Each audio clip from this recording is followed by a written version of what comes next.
Ashes to ashes, dust to dust. Launching an MMO can cause a company to bust. Intrepid Studios closes mere weeks after launching Ashes of Creation in early access, and it's all a little sus. Plus, Leah brings a nail-biting round of higher or lower video game edition. But what's really important is JOELLE's getting a puppy. Oh my god! Get ready for the Girls on Games podcast, your weekly dose of news, reviews, and everything video games. Always served with a good helping of hype and just a pinch of salt. And now, your host, Leah.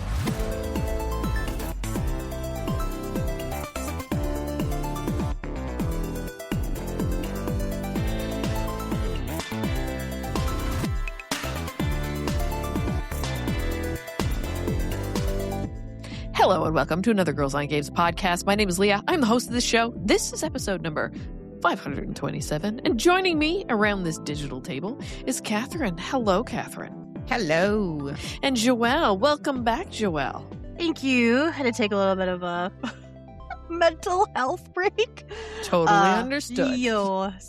But yeah, better, doing better. So.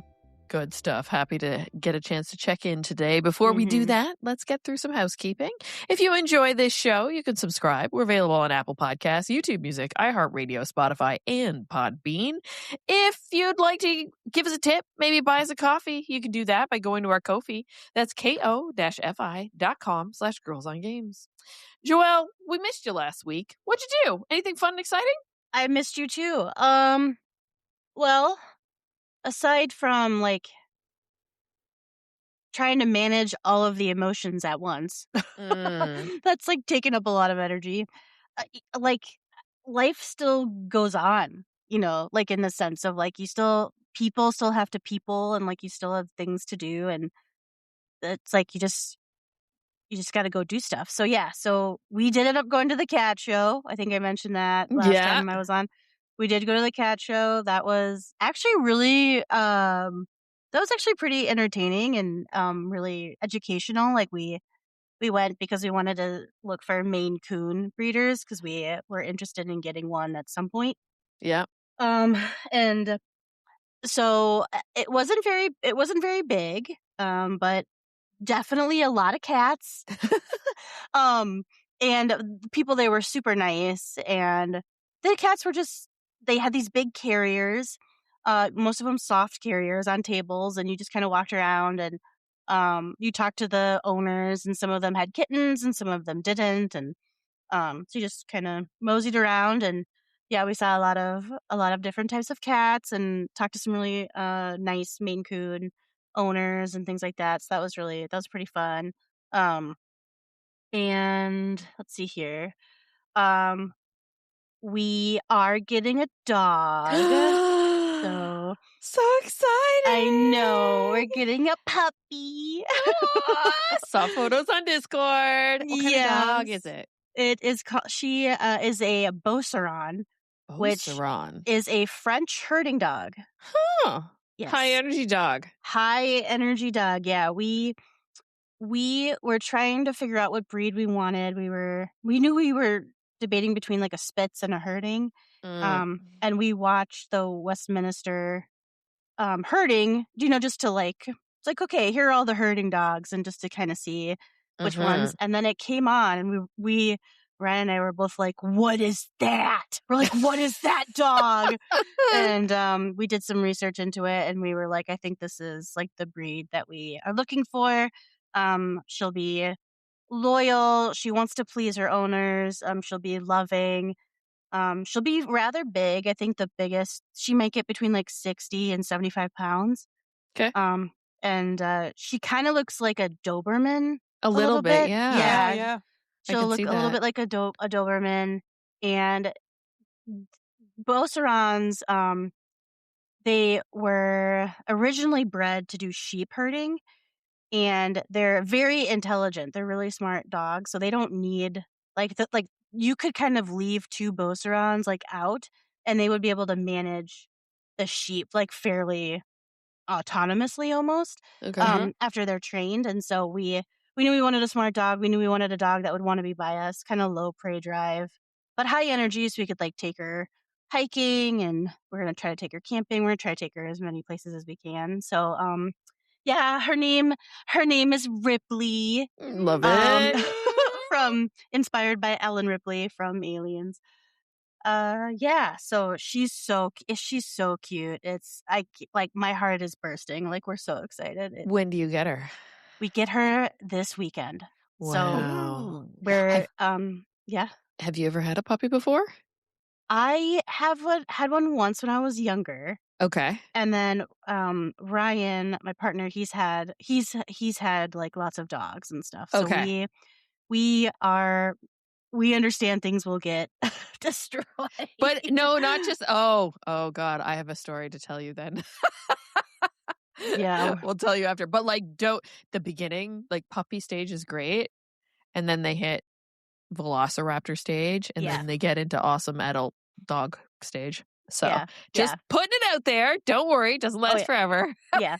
It's and then also like with her being a female, we'll have to get her. She has to go through a few rounds of being in heat before we can get her spayed, and so we'll have to. There'll be things that we'll have to kind of. It's fun though. Yeah, through the hormones. Oh my God, it's so fun though. Yeah, like they're so bloody cute. Yeah, we're little.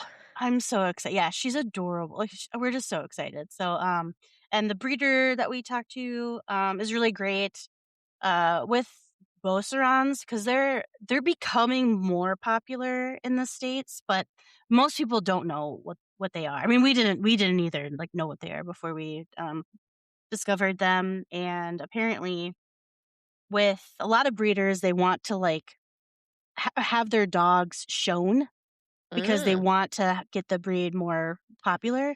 So some of the breeders that we talked to, we would have had to show the dog if we were going to get a dog from that breeder. And I think we were like, I don't know if we're about that life. Yeah. Just like, so like it was, we honestly thought we would get a dog like in the next couple of years because we wanted to do some traveling and all that stuff. But then this dog kind of fell in our laps and we were like, well, I guess we're getting a dog. So wow. So we're gonna meet in like the Chicago area because the breeder's in New York. So Whoa. we're gonna you gotta go bit on a drive then to go get the dog. Okay. Yeah, so it'll be we're gonna spend the night over there, and then Saturday we're gonna go pick her up, and then it'll be like a 7.5, 8 hour drive home. Oh my goodness. Yeah. With lots of stops in between. Of course, yeah. For pee breaks. Yes, lots of that. We got a lot of stuff. We got a really ginormous crate. Because I only kind of wanted to buy one crate and I wanted her to get used to it. And I'm like, this is her house. Like, but some crates you can buy they give you like an intermediate blocker. A partition. When they're puppies and then you can remove it when they're Yep. We got one of those. We got a puppy divider. Okay. But we got her crate where I ordered a monogram blanket because I had to. So like she's gonna have her own blanket. We ordered some like blankets for the couch. We got all of her toys. We got some chew stuff. Yeah. Got her leash and like collar and all that stuff. And we got her signed up for puppy classes. Yay! We're going to puppy classes. Yeah, those are great. You have to train. Like you have to train this dog. Yeah. Like you're not going to be able to. Yeah. Not train her. So we know that, and we're prepared. Like we're prepared to work. We're going to just take a lot of work, but then we're hoping to have like a super awesome dog. Like once she kind of gets the hang of it, and the breeder said that they're smart and they're fair, and they want to please you, but they're not going to take any like crap.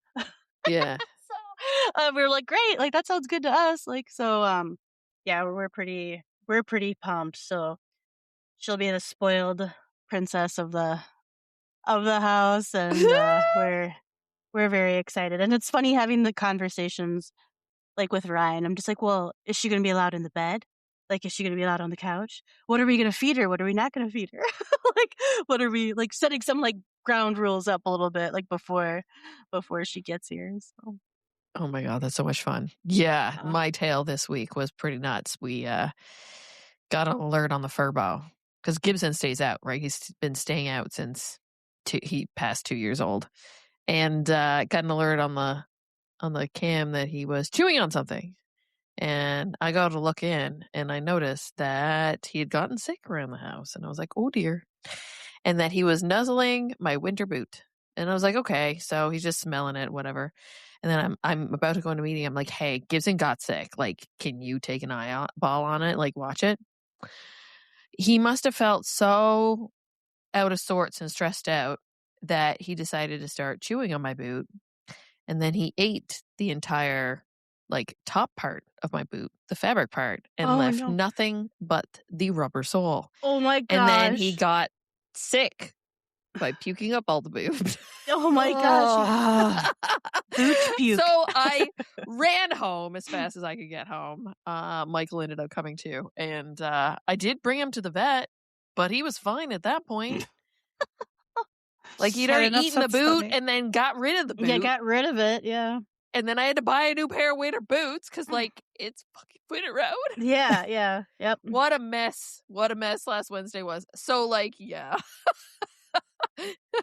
Yeah, we hopefully she won't like boots. But then again, you guys have heard me tell the tales of Gibson, and he's a trash compactor. We never had this issue with Bowie, lab. But it's a lab. Yeah. I grew kind up of with what you labs, expect. and my childhood dog ate my Barbies. Yeah. Part of her dream house. Yeah. Like if part it's of it. Rubbery. Yeah. He was in distress, and like he didn't know where to turn, and he found this thing that smelled like me and decided that it needed to be in him. It's mistakes are gonna happen. They're gonna get stressed out and whatever, but it's nothing you can do about it. You just want to make sure he's okay. And like she's gonna be a handful because like Beaucerons, they look really intimidating and they have really an intimidating bark. Yeah. And they are used for bite training and like defense and like that kind of stuff, and some defense forces use them. So we can do that like if we want to, but we wanted a dog that would like people would kind of be a little wary of. So we're like, yeah, like don't mess with us. Don't mess with this dog. But they're actually like really big goofballs.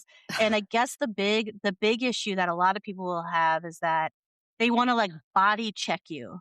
They want to like headbutt and like get in. So you have to kind of. I would imagine that's what they did with the sheep, right? Yeah, to get them to move. Yeah. So so they're not. They're very like quirky, but they're not as high strung as like a Malinois. Like a Malinois, like they're a little unhinged, like those dogs are. So, but Beauceron apparently is supposed to have a better like temperament. And even though they're a herding breed, they like the breeders said typically if you like work them enough, you could probably do 1 or 2 days where you're pretty chill, and like they're gonna be fine. So they're not like a husky where it's like, my goodness, like you must like get them out constantly all the time. But like Beaucerons, they have a lot of energy and like you have to get them out. But they're like if you get like snowed in or if you just like want to take a bed day, they're pretty they're pretty good about it. So I was like, I mean, again, they just seemed like a really good fit for what we were looking for. You're in for a fun time. Yeah, we're in for it. That's for sure. And we want to travel, but I'm just like, why don't we just take her with us? Well, if you train them, you can, right? Yeah. A lot of places will let you. You can go and get Airbnbs, even hotels where you can take dogs. I mean, we're going to a chalet for my birthday weekend, and Gibson's coming with us. It's the three of us. So you can do it, and it's fun with the dog. I enjoyed doing that last summer. Mm-hmm.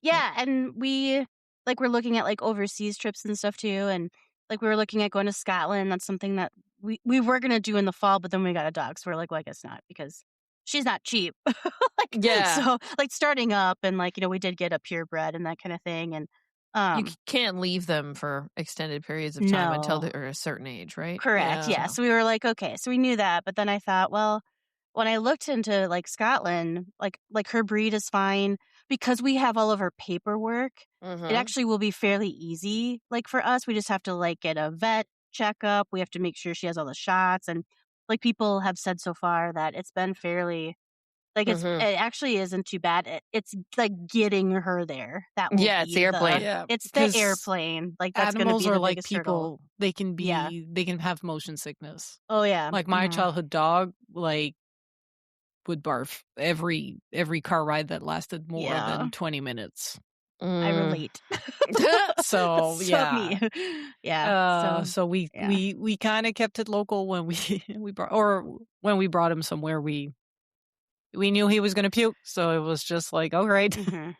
Yeah, but then at the same time, you've got lots like friends and family around too. That Oh yeah, like it just depends on how we want to do it, but I just kind of didn't want to get in the automatic mindset of like anytime we go anywhere, like we can't bring her, and I kind of want to be like, I want to challenge that a bit, and like depending on where we go, depending on how long the travel is, like maybe we just bring her with, because I want to be able to bring her with because I want to hang out with my dog, like so definitely. Like if you do like a museum trip, no, if you're doing like more like an outdoorsy or like general touristy stuff where you're not going to be like in things like, I wouldn't bring your dog to like a vacation in Paris. Like I've been to Paris or like true London. Yeah, if you're stopping by London or Paris for a few days and then you're going like out in the country, absolutely. Scotland, definitely, especially if you're going there for the Highlands, for like the distillery tours and stuff like that.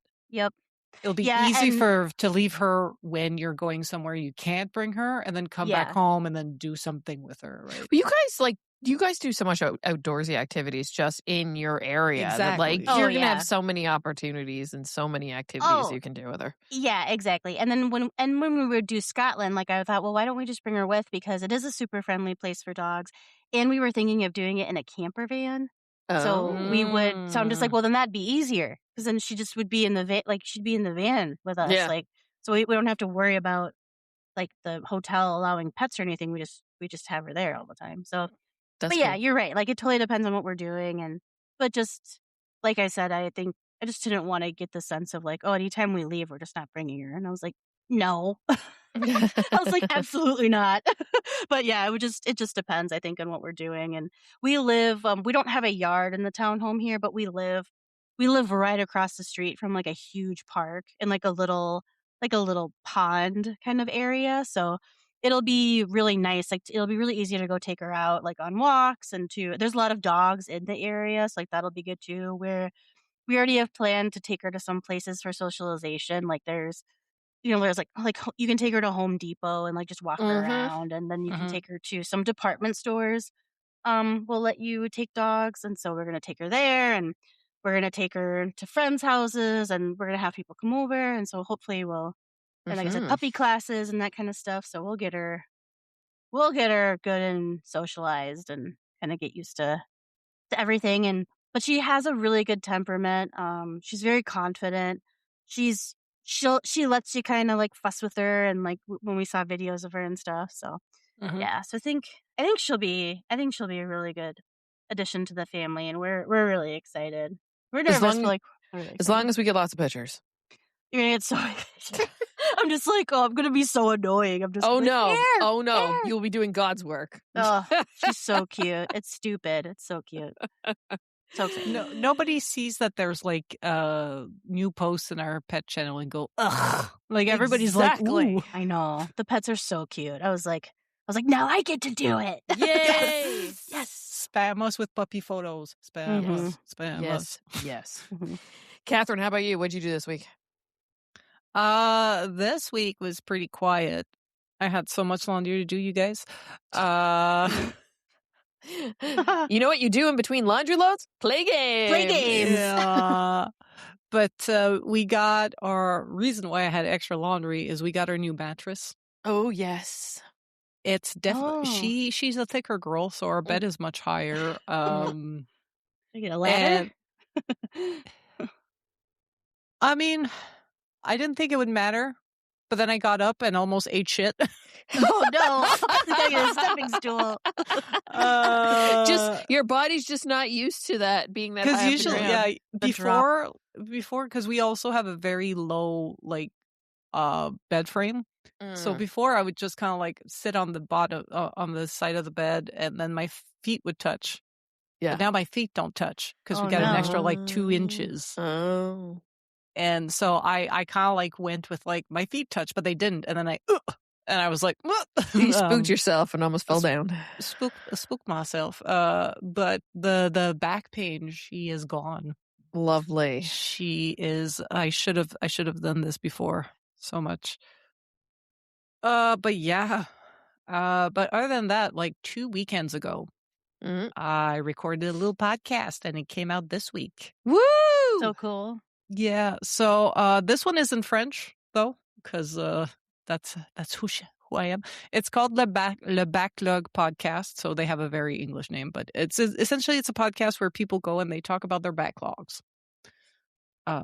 So very classic gamer podcast. I went there, talked a lot about Girls on Games. And fun fact, Mel, the co-host who invited me, has been listening to Girls on Games since episode 1. Hey, she started on episode 1 and never stopped. Like, she is an God. OG. So shout out to Mel. Yeah, so it was a very fun experience. It's like a 2-hour long episode because, of course, they invited me. I was like, you want me to yap? And they're like, between an hour and 2 hours, it depends on the guests. I was like, you here you go, the queen of yap. Yes, good yaps. I was like, I do this every week. A good chin wag, as we say in Newfoundland. Yeah, a good chin wag. So if you understand French or just want to hear me speak French, I'll have a link to the episode for those who are interested. But essentially, I talked about my PlayStation 5 backlog that we'll start tackling again very soon. And also talking about a lot of stuff that, I talked about on Girls on Games, like tackling my PS5 backlog, also like tapping into your, tapping into your network, stuff like libraries and whatever to like reduce my reliability on subscription services. So, like being more mindful about which games I buy. And if everybody around me is a goddamn like media nerd, why am I like paying so much money when I have consoles that have discs and I have friends that like to buy discs because they like to exchange discs? It's just a bit tricky because some of those friends are in Ottawa. But yeah, so I talk about that a lot. They do have a Patreon, and I'm going to spoil the exclusive clip that I did for them. Essentially, the exclusive clip that I did, if you're a Patreon subscriber, you'll hear me talk about the Fantasy Critic, what it is, how we set it up, how we do it, and the difference between the dynamic of like the Fantasy Critic for like just us 3, essentially, and like chaos that is the 14 people. So if you listen to Girls on Games, you're like, why would I paywall that? I hear it every week. But I think for this was about like that doing discovery for an audience that maybe is not into Fantasy Critics as much. I mean, 3 years ago, we didn't know what it was, or 4 years ago. We didn't know what it was. So, it's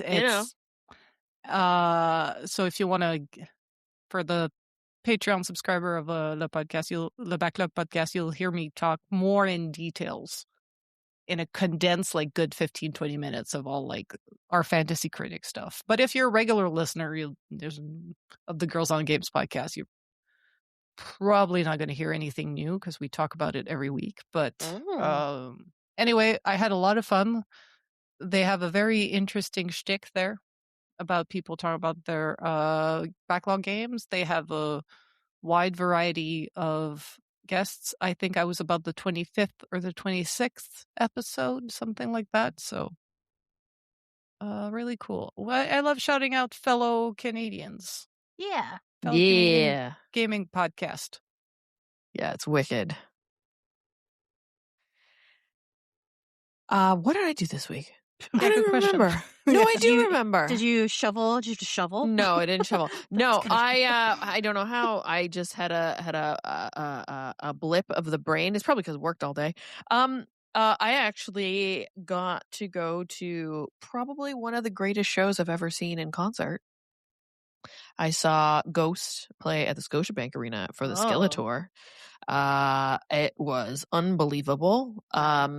First off, I'm a huge fan of Ghost. Mike and I saw Ghost when we shot an interview with Tobias Forge before people knew it was Tobias Forge behind the mask, back when they opened for Mastodon and Gojira at Metropolis in Montreal.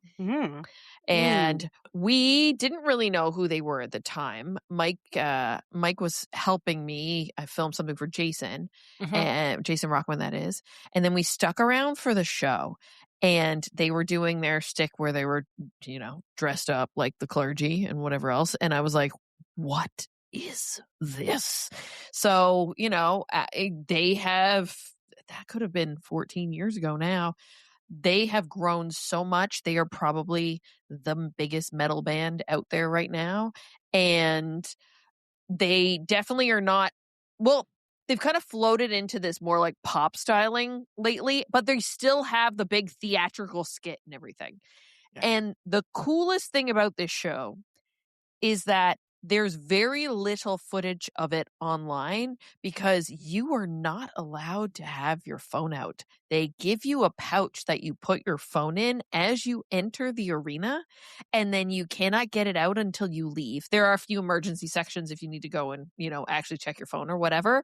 But nobody, I'm so used to being at a concert where everybody has their phone out and everything. And even it's part of our content strategy is kind of at iHeart is seeing what the talent is saying and posting that, because we're not going to post music. We're not allowed to do that.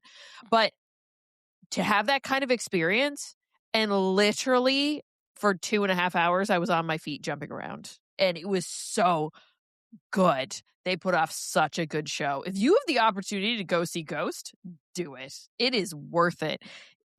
It was set up with 3 acts, and because no footage is really online, there's a few little clips at the beginning that people have posted kind of as a tease and things like that, but you are surprised when stuff happens, which is kind of rare nowadays. It is. I remember, I think it was Just for Laughs. Yeah, I went to see, oh God, what was his name? I just washed my hands. That's why they're wet. Oh, that God. Guy. I don't remember. I'm bad with comedians. I just remember the meme. I forgot his name. Holy shit. Sounds like something Mitch Hedberg would say. He's very Mitch Hedberg heavy, my hands. I just want. She's gonna Google.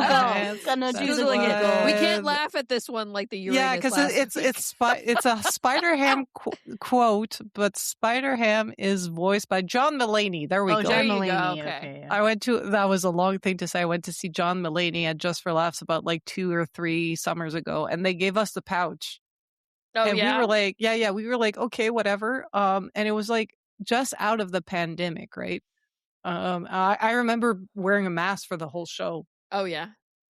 I don't think there was it was obligatory to wear a mask anymore at that point. I was just doing it because people do be nasty. Yeah. And I remember that, in the pandemic, my friend Uva, who I was there with, she had Streamline her thing. She had her phone on the back of her phone. Had an ID card, her driver's license. On her phone, she had her Vaxi code and she had her Apple Pay. So she would sometimes roll out of the house just with her cell phone. Yeah. And her keys.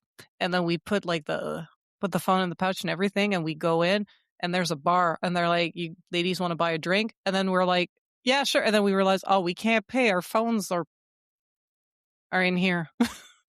We left the house without a physical credit card. I was just and I have my Opus card on the back of my phone. So I was even my transit card's in there now. So it kind of backfired a little bit on the venue, not going to lie. But yeah, we've had that before as well. It was his brand new show. I think they were possibly filming for Just for Laughs, for TV and shit. So yeah, I've had the pouch before. Weird experience. But once you forget about it and remember that you don't need your phone for anything, it's the best. Yeah, definitely. Just remember to bring something, an alternate form of payment. I did. Mike had his wallet and I had my wallet. We were good because I bought merch and a poster. So and drinks. Also, 2 drinks, $36. God damn. Oh, yeah, they get you. Damn. They get you. All right, let's go through the Fantasy Critic. Speaking of Fantasy Critic, nothing to talk about in the podcast league. Nothing happened. No one got any points. That was it. Moving on. Community League. 2 games released. Code Vein 2 was on Stainsby Kingsby's list. Critic of 74, points of 4. Karen? Is that how you pronounce it? Cairn? Karen, I guess. Ross's list. Critic 87, points of 17. When it comes to moving and shaking on the bidding list, Reigns The Witcher was the popular one this week. It was won by Pat with a bid of $7. Ooh. Pink Pony Club publisher, aka Darth Stridius, tried to buy it, as well as Sparkle Fun Games to Keep You from the Darth Phoenix also attempted to buy it. Both of them were outbid. Project M, which is by Bloober Team, was won by Ross with a bid of $7. Unannounced new God of War Greek project, also won by Ross with a bid of $11. Denshatak.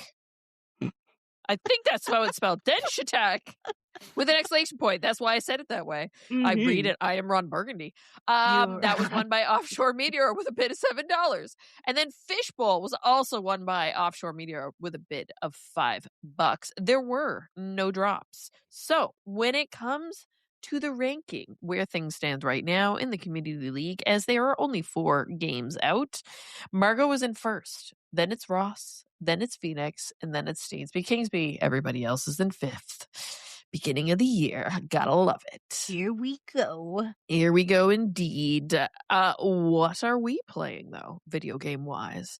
Catherine, Baldur's Gate 3. The Dark Urges. Are they still running amok? They are. Came the second person I had to kill. Mm. And they were like, here you go. And I was like, okay. I'm gonna do it. I'm gonna fucking do it. I am kind of leaning into the evil characters as well. Because, like, everybody else is just like, yeah, vibes are off. You're not passing the vibe check. But, you know. Because, like, my first run, I was a goody two-shoes. So, you know, I redeemed Asterion. I redeemed Shadowheart. I did not redeem her this run. Without spoiling it, I was just like, do it. Kill the Night Song. Become Char's favorite. And that in turn, like, fucked up a lot of stuff. And I'm looking forward to, like, just everything being fucked. Everything being fucked. I kind of, like, now I'm like, maybe I should have even, like, sided with the goblin, like do a full like fucked up run. But now another run just another run after Miles Morales. After now that I'm set, like I'm playing Miles Morales and Spider-Man, and I got like my 2 games. I have the CD for Miles Morales and I have Spider-Man 2 installed on the PlayStation 5. I'm like, fuck it, let's go. Let's fucking go. So last night I turned off the game at like 10:30, just as I was before the final fight of Moonrise Tower. So bitch is gonna get got. I can't wait to use all the little perks I got from being a very good Dark Urge and giving into them, because they give you stuff every time you kill. So now I'm just like, gonna pop that shit. Nice. So yeah. No, I fucking love games like Baldur's Gate 3, where just gotta try something new, make other changes, be an asshole. Yeah. Live out those fantasies. Be evil. Be evil when you're a good in real life. That's Yet right. Somehow Gale is still flirting with me, and I'm like, bro. Wow. Seriously, you give the dude 2 magical items so that he doesn't like implode because of like whatever artifact that he swallowed. And was he's it a all boot? Up in your like business. My dog. Did he swallow a boot? Pretty sure I gave him a pair of boots and some gloves. As long as they're magicals. There you go. Yeah. Gibson was the inspo. Yes, definitely. Gibson did it first. He Yeah, did. Gibson did He it did. He did. Joelle, Arc Raiders. How goes? Still going strong. Yeah. Raiders. I think it is such a, I think like I don't really want to, I didn't have the time or felt like learning a different game. Because things were happening and I was also busy like helping community and like doing some things. So I was just kind of like, it just hits so many notes of like, I can sit down, I can play 2 rounds, in however long I want. So the rounds last up to a half hour. But if you get in a round, sometimes you only have like 15 minutes left or something. So you can kind of pick like how fast you want to do it. So you could do 2 rounds and like, you could even do 2 rounds and probably a half hour if you wanted to.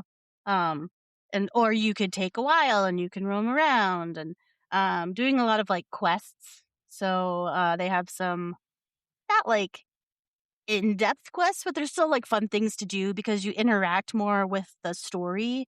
And then once you complete certain quests, you get a cutscene, which I'm sure they'll build upon the story as we go. So that's kind of fun, like to get a little bit of history about the game.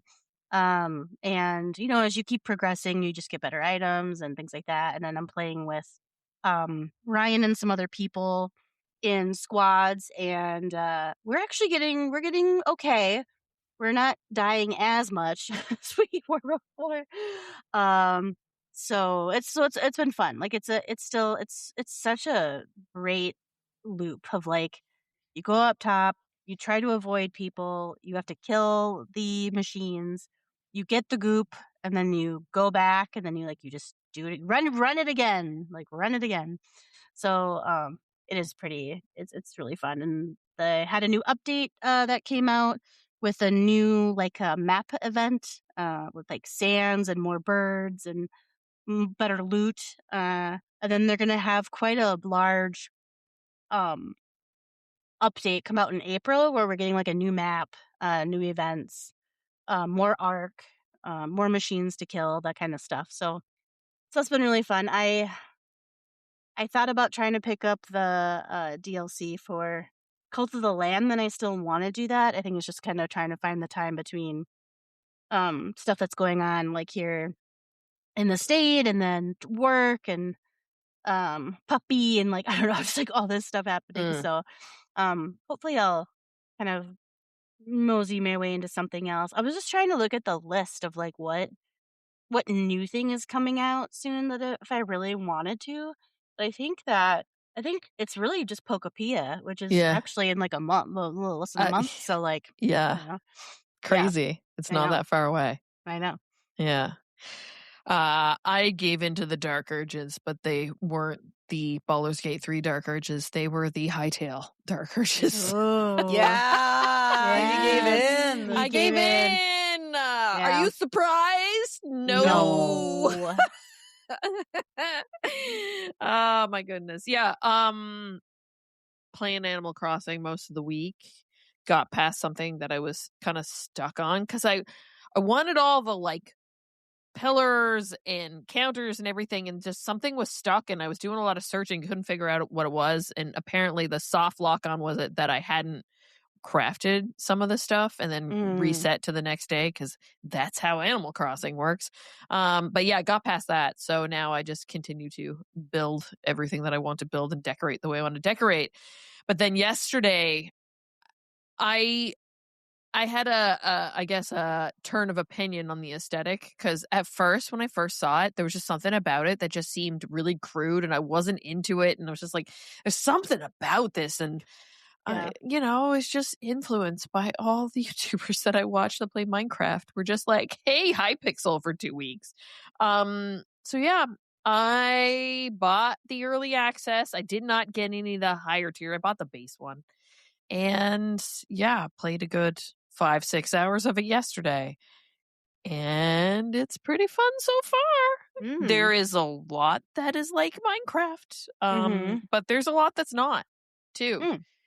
in how it thinks about, obviously, there's mining, there's crafting. But I mean, that's in lots of games, right? Yeah. It's the amount of mobs and things is entirely different when it comes to mobs that can hurt you. And so many creatures in the game, like animals and things like that. The biomes are pretty diverse and fun. Mining itself and going down into the caves is terrifying, as it should be. Yeah, I'm intrigued. I'm still, obviously, it's just the beginning as I learn my way. And it is early access. There's essentially like create a world. There's like a just kind of like exploratory one. And then there's the creative version if you want to play that. There looks like there's going to be some sort of story mode of some sort because that is an option there, but it is closed off. It's not available right now. And as you explore in the world, there are areas that have, those like wet floor signs that you see around. They have those places and it says work in progress WIP on it. So yeah, you can see where they're going, but still like pretty solid so far when it comes to running things. I haven't encountered any really big crazy bugs or anything yet. We'll wait and see because I know people have. They just kind of work their way around it. But yeah, more to come. Hytale from the folks from Hypixel. Is it going to be too close to Minecraft when it's all said and done? I don't know. But is it nice that Minecraft has solid competition to maybe light a little bit of fire? Yeah. Maybe. Do you see where they could differentiate themselves from Minecraft? Story is definitely one because Minecraft doesn't truly have a story in that sense. People are making up lore for it or attempting to figure out what the lore is. Lore, I should say, not lure. Lure is something that you put on a fish. It sure is. Yeah. But there's a lot of things that they did in that game that are like improvements from Minecraft, where it's like some of the UI stuff, some of the crafting stuff. Like instantly already you can, when you're working it, there's multiple different types of crafting benches instead of just one.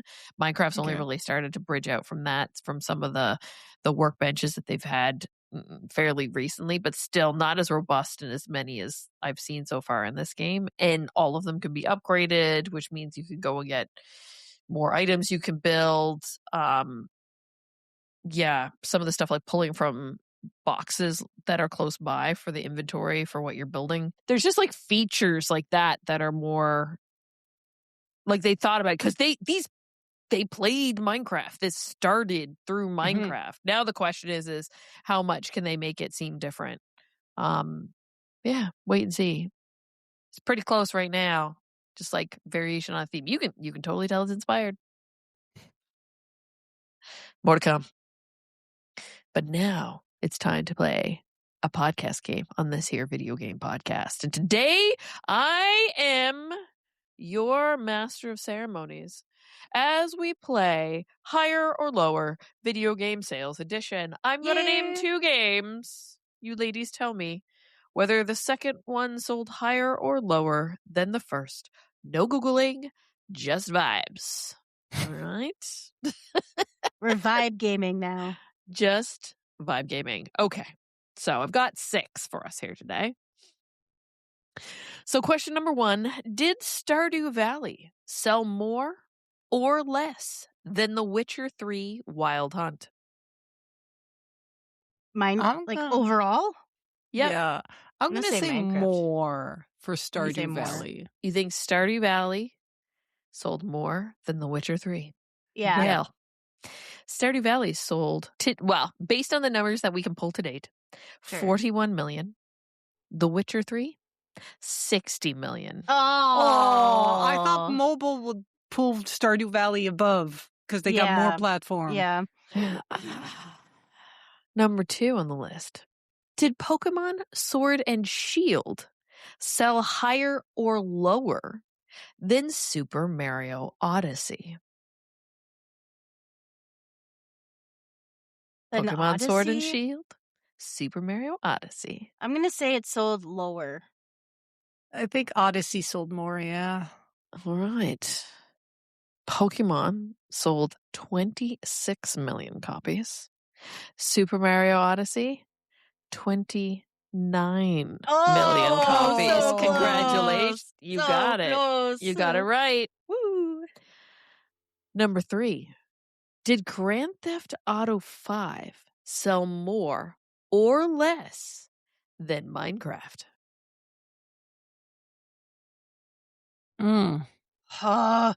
Two big juggernauts. That's rude. Yeah, that is. Well, I'm gonna say Grand Theft Auto 5 is the highest one. is Grand Theft Auto 5 available on everything? Pretty much, and it was launched on the previous generation, and now it's on this generation. And I mean, it's 3 generations. It released on PS3. On PS3. It came out in 2013. Yeah. You're right. And People keep buying and rebuying that shit. Yeah. And then it was remastered. I'm gonna say the first game was Grand Theft Auto. I'm gonna say Grand Theft Auto did more. You said Grand Theft Auto did more, Catherine? Same. Grand Theft Auto 5 to date has 220 million copies. Minecraft, 350 million. Wow. That's crazy. Mind you, Minecraft also came out around Grand Theft Auto 5 time. 2012? Maybe?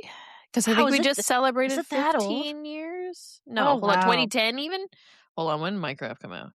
Minecraft. Wow, that seems...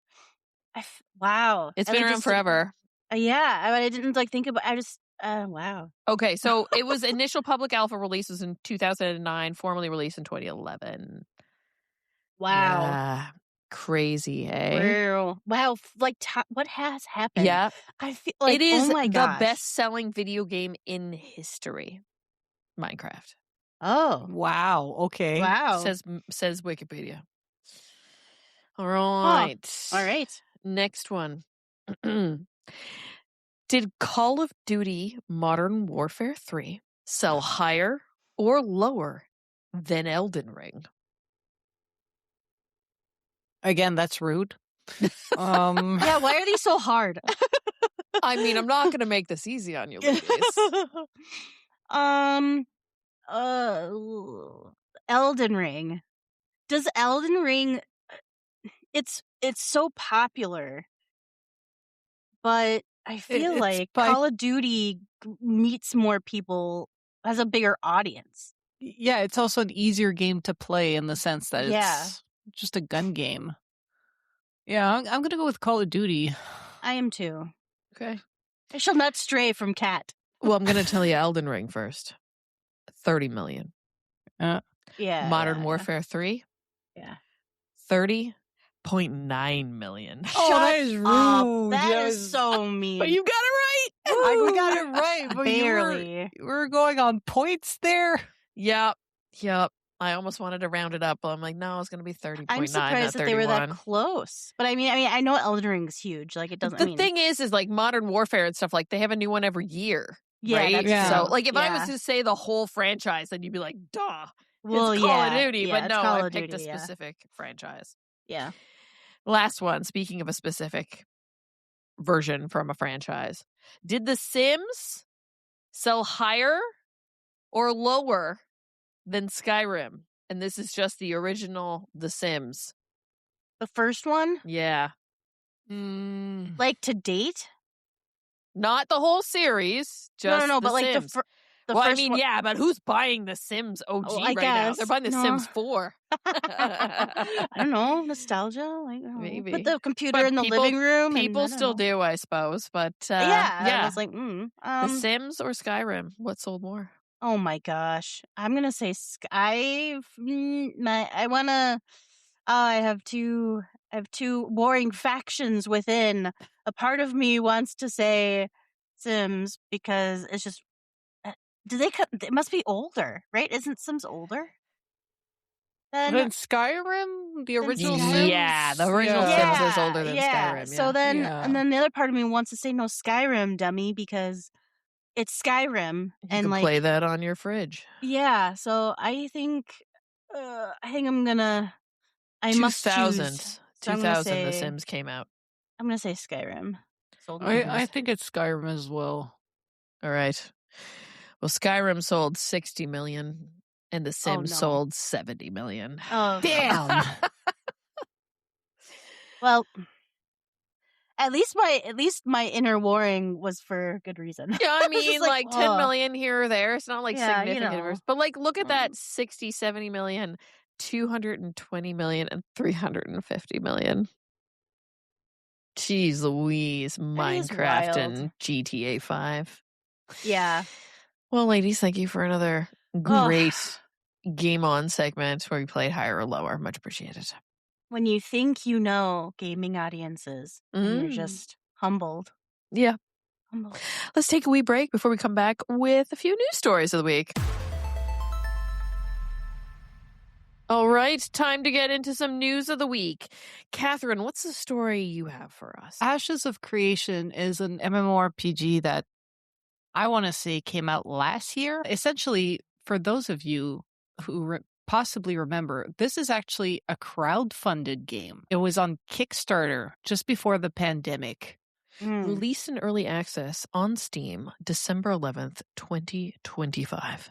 Yes, thank you. The Kickstarter campaign was in 2016. So yeah, that's like a 10-year campaign where they got their original founded the studio and worked on this game. It came out in early access and the studio's already getting shut down. That's crazy. Sad. Yeah. A lot of social media posts from employees indicate that the California studio has closed its door. Although the reason for the shutdown remain unclear, there was a post from one worker on LinkedIn that was basically, hey, I'm looking for new opportunities. Another employer was like, unfortunately, I've been affected by the studio-wide shutdown at Intrepid Studios. And then people were just like starting to pop up like on LinkedIn, like, hey, the studio closed. And then, of course, like game journalists are going to sleuth and be like, what? Intrepid Studio co-founder and creative director Stephen Sheriff has indicated that the closure was somehow related to an internal feud between creative leaders and the board of directors. He posted on Discord that he walked away from the company after the board started making decisions he could not ethically agree with or carry out. He says, I can make a limited statement in my personal capacity and now on behalf of the company regarding the situation.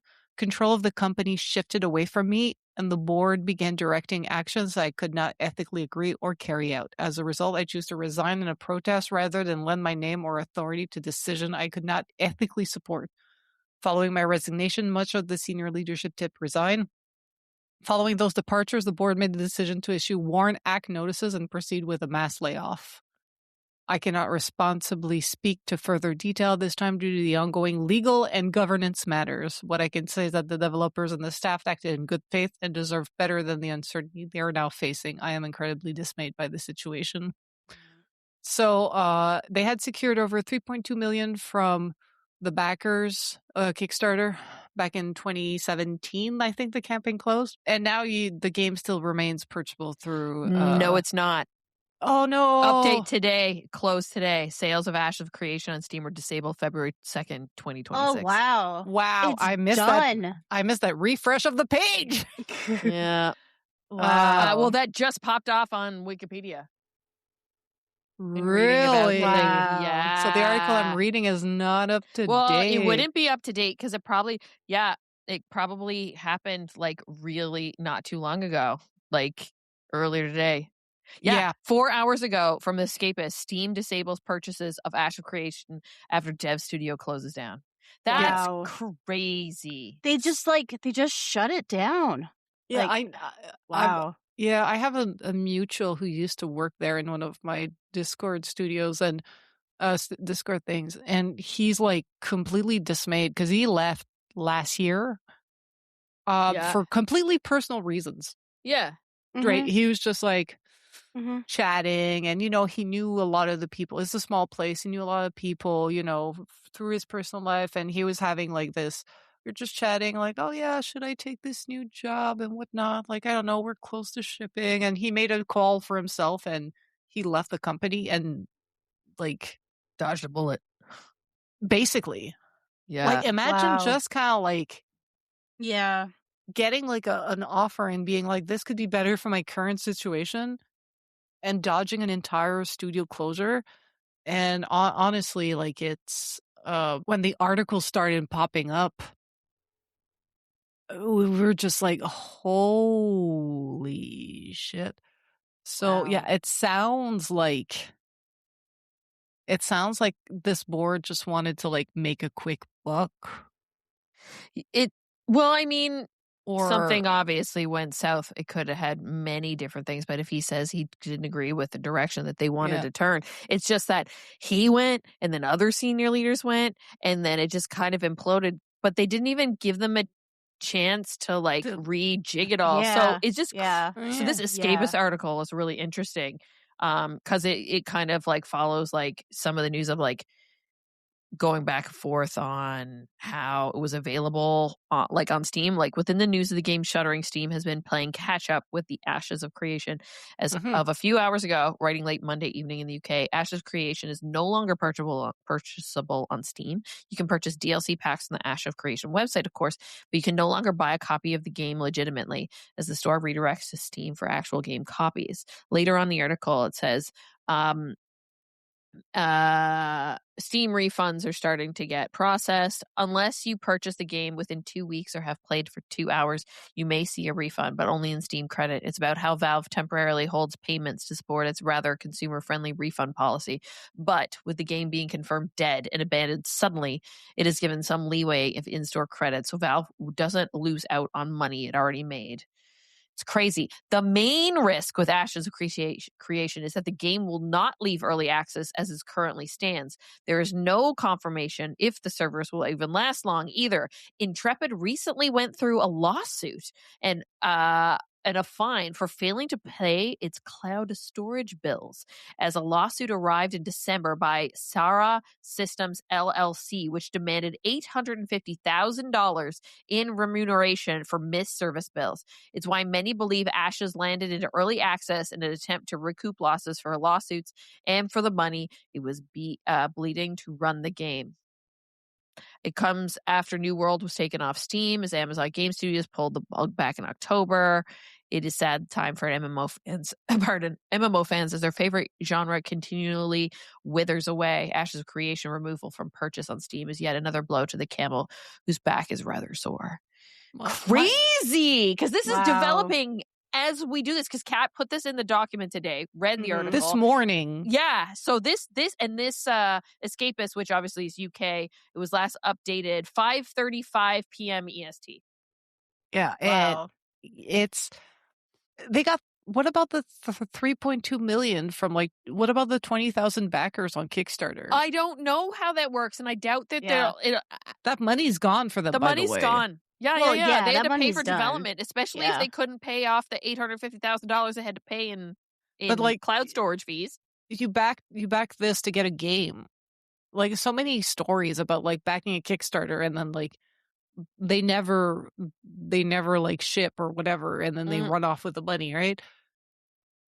This must be even worse because you paid for this like 10 years ago, or like, Kickstarter campaign for like from 2017. So roughly like 9-10 years ago. You've been waiting this long. You've probably been following all the updates. You've probably been on some insider program. You probably got into like play session. You've been waiting for this early access. You got to play all 5 minutes of it. Mm-hmm. And then they're just like, yeah, bye. Like, they didn't, like, even I hope they had something in that they waited contract. longer. Yeah, I hope they had something in that contract of like, I don't know how that works. Like, if you kickstart something and then it's like, how long, like, do you get to play it? Like, do you own it? Like, especially with an MMO, like, I wonder if there'll be any like legal. I don't understand how they exist and then the next day they don't. Because Yeah. one dude left and a few other people left, and then these people that were like, they didn't want to try and rebuild. They didn't want to try and like figure it out and like, you know, struggle bus a bit and try and sort themselves straight. They were just like, well, they're just like, we're done. Send the baby out the bathwater. You know what I mean? Like, it's all gone. Yeah, I guess. Like, who?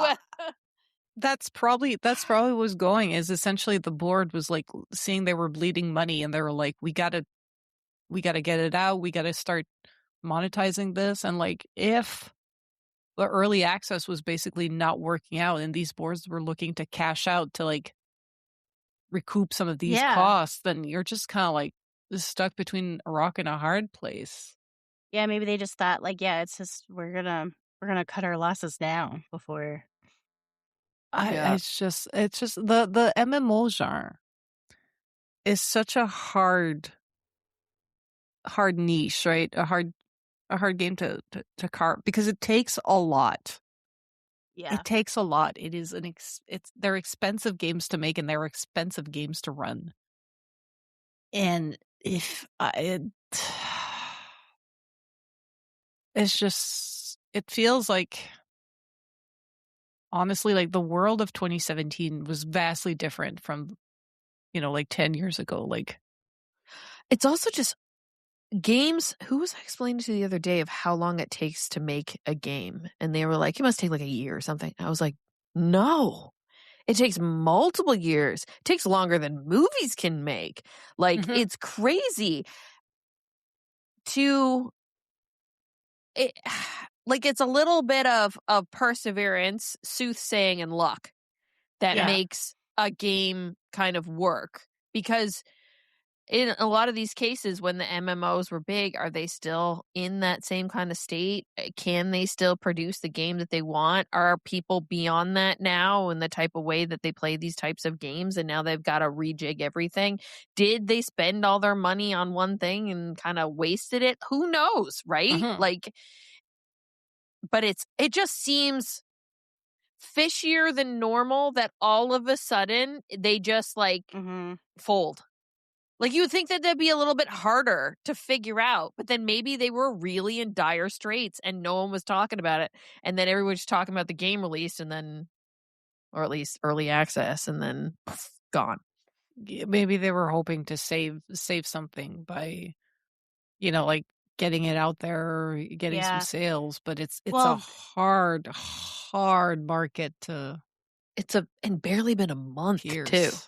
You know? There's a Reddit thread that is a little spicy. I don't know, like, I mean, it is Reddit, but there was one post that they were kind of saying that, like, except like something's a little fishy, and they think that the Steam launch was to cover a Kickstarter refund. So like, because if the game never released, then you'd have to give back all the money. So they think that they released the game to get something. So that they could recoup something, and then they were going to probably not, just to not be held accountable for all the funds. And so a lot of people are saying that it was kind of sketchy from the beginning. This was taken from a Discord server, but it was posted on the Reddit by a comment made by Stephen Sheriff. And it says, I can make a limited statement in my personal capacity and not on behalf of the company regarding the situation. Control of the company shifted. This is what we. The article I had didn't have the whole thing, but I don't know if they kind of like condensed it. Not. Yeah. So, I think it's the same thing. So I think it's just So people are like, this was like an MLM. He just wanted to get rich, and then other people are like, he didn't really know what he was doing, and this like took too long, and they tried to deliver too much, and I don't know. So it kind of just sounded like super messy. And you know, who knows where the truth is, like in between. Yeah, somewhere in the middle. Like, somewhere in the middle. But the Wikipedia also says they shipped on Unreal 5, so that means like that halfway through development, they pivoted. They pivoted. If I wouldn't be surprised if some prototypes were made in Unreal 3. Because that's the thing is, like, if you take too long, you kind of like get stuck with endless tech debt that you have to, like recoup. Yeah. It's like it's already a challenge doing it on a game that's already shipped. On an unshipped game, it must be like, oh yeah, it's not that bad because we can kind of like start over. But how many times can you completely start over? Yeah. And it's just at one point, then these like, just the fact that they haven't paid for their cloud service. Yeah. And like that bill, I'm like, yeah, checks out. I know maybe people hear that it's like $850,000 they're getting sued for and unpaid, and they're like, that sounds like way too much money. No. Anybody that works in tech or in game that has to pay for these like professional, like highly efficient, high speed cloud services. It's a reason why they're throwing up cloud service buildings everywhere. Oh yeah. Oh, 100%. It's good money. Yeah, and then they're building like centers right next to it to keep them powered. And to like keep them large, cool. And to keep them cool. Yeah, yeah. So it's interesting because in the further on I read in this the Reddit thread is games, just games, and they're kind of bemoaning the fact that the genre is kind of suffering a bit. It's just like World of Warcraft, Final Fantasy, Guild Wars 2. Yeah, Guild of Wars 2, and they're like, and that's, so people were really chomping at the bit to try to get something new, and so. But the thing is, you build something like that, and people then chew through it in a weekend, and then they're like, "Give me more." Give me more. Like, that took me years. Yeah. It's something to be said about, and that being just early access too, so it's not feature complete. Yeah, and that's why, like, by design, like, World of Warcraft has a lot of grindy content, is to keep you, like, fucking working and chewing on something while they do the rest. And people might say, oh yeah, Call of Duty's out every year. It's a franchise. They're never rebuilding from scratch. And also, I've launched Call of Duty last year. Because at work, they were like, have you seen this and this? And they did this in their store and their battle pass. And I was like, I got Game Pass. I'm just going to install the bitch and see what they're talking about. Like, the first thing I saw when I launched the Call of Duty launcher was like 12 studio logos. Yeah. We have a legion of people working on this constantly. We are legion. Join us. And I was like, a ghost lyric. and like, if I'm gonna be cheeky about it, I'm like, that's your average Ubisoft production as well. They get to put Ubisoft because they're all like, except for like Massive and Rentlinks, they're all like Ubisoft insert name of city, right? Yeah. So, you launch Rainbow Six and they'll be like Ubisoft. And like a big part of the production team, yes, is in Montreal, but they don't show you the part that's in Berlin, the part that's in this place and this place and this place and this place and this place. And when you put them together, it's about as many people that work on these games than like a Call of Duty that gets to churn them out like once every year. So if you don't have like that massive, it starts with a small team and a small success that builds a franchise that becomes massive, and then you can churn them and churn them and churn them and churn them. Yeah. An MMO doesn't sound like exactly the game you want to be like jumping out first doing. Do you know what I mean? Like as your first foray as a studio. It seems like a lot of work if that's not what you're used to building. It's a bit of a cursed genre.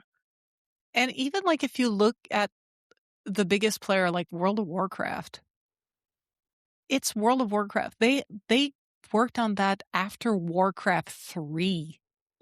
Yeah. They had an entire world, lore, characters, races, fan base, a fan base. Yeah. Essentially, they saw how like people and they made like an MMO out of it. It's like even then it wasn't soothsaying.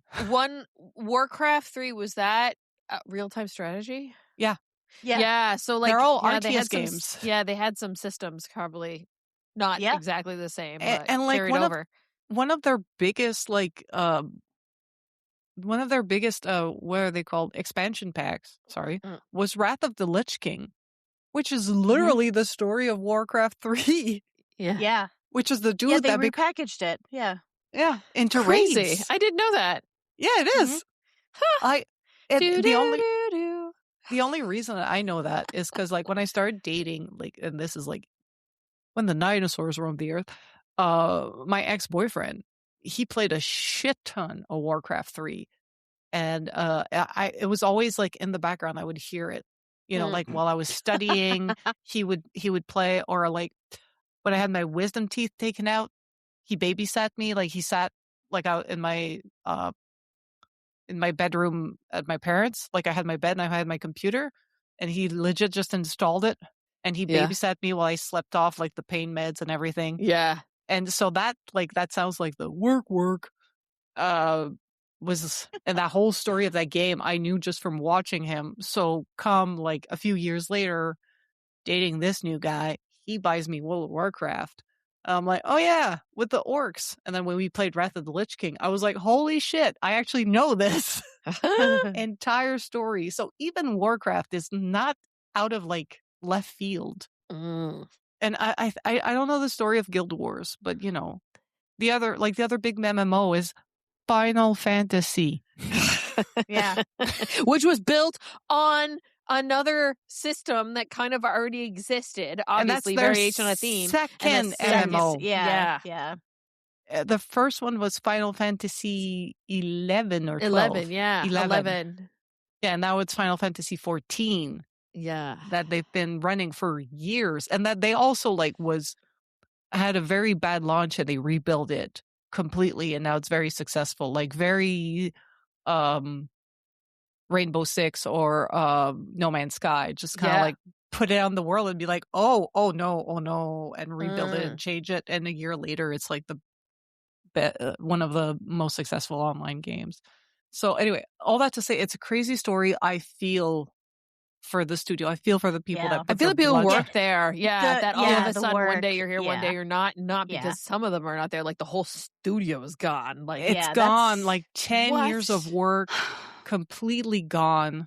I think that also is a reflection, I think, of the type of leadership also that led it, where it was like, I don't know. It just, but to me, that would be an indication of like, it took them this long. They just launched, like, they tried to overpromise, and then they just were done. And they underdelivered. Kind of like, I think it comes to show that like as a genre, our MMO really what people strive for when it comes to like live game excellence and making a lot of money. I think nowadays it definitely shifts more towards instant gratification.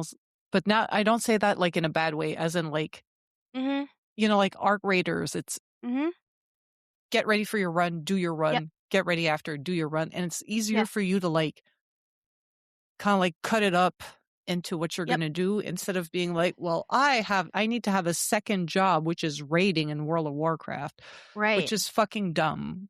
It's unsustainable nowadays. I think it's not like there's not a place for the MMO. I just feel like it's probably one of the harder things to start because of the amount of content and systems and everything that you're competing against games that have been around forever. But it's also like it needs a story. You need activities. You need daily activities for people to do. You need these systems to come back. Yeah. The point of like a lot of the successful live games, they're match based. That's why PvP or PvE, like even Destiny, if you look at it, there's a campaign and there's like whatever, but a lot of like the success comes from their daily PvE content, making these dungeons, whatever, like these quick experiences.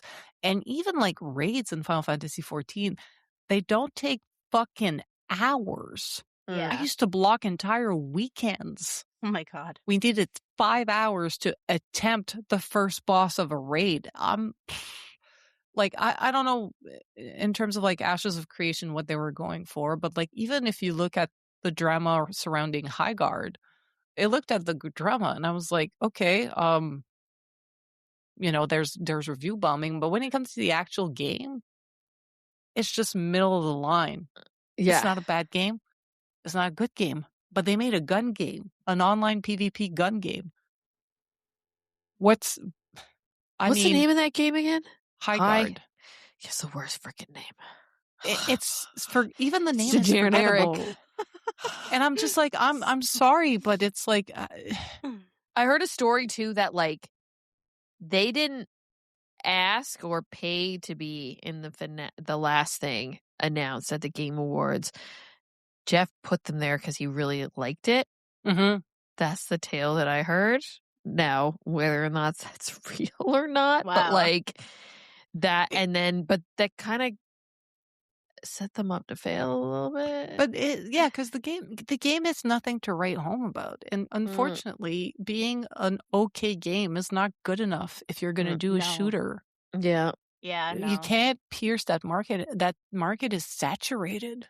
Yeah, you're not. You're just going to go the wayside like all the other games that were closed off, that were launched and taken down. So many of them.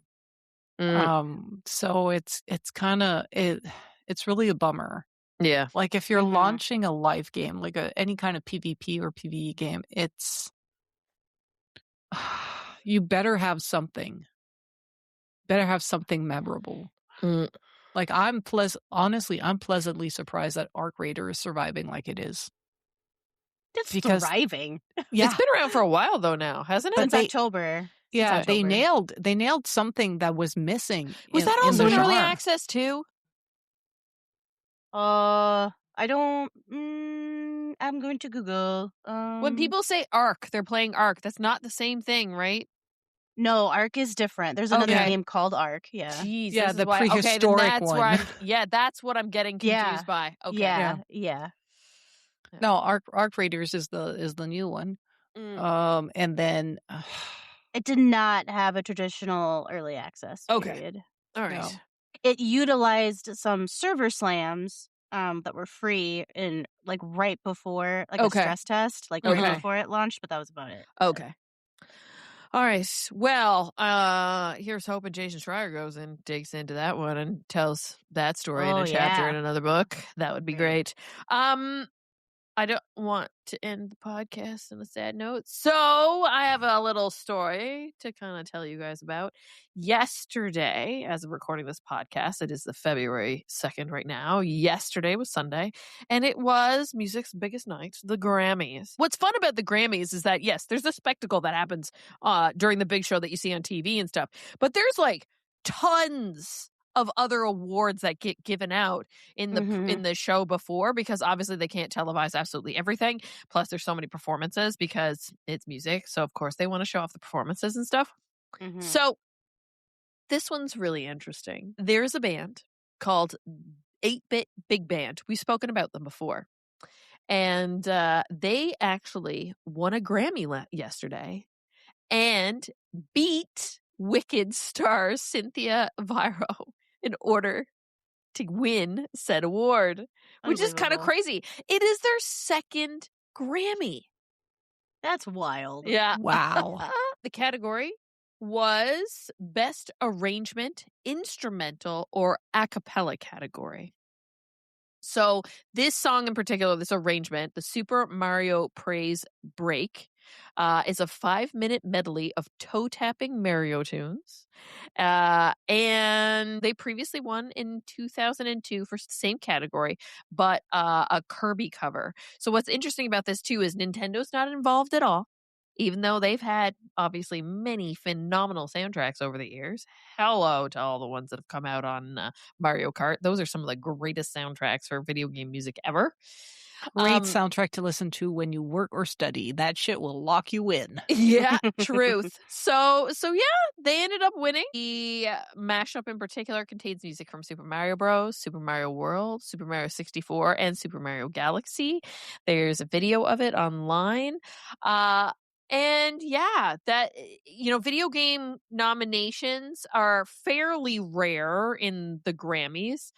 We've had in 2011 Civilization 4 theme had also won Grammy Award for Best Arrangement, Instrumental, and Vocals. Journey won became the first video game soundtrack to receive a Grammy nomination.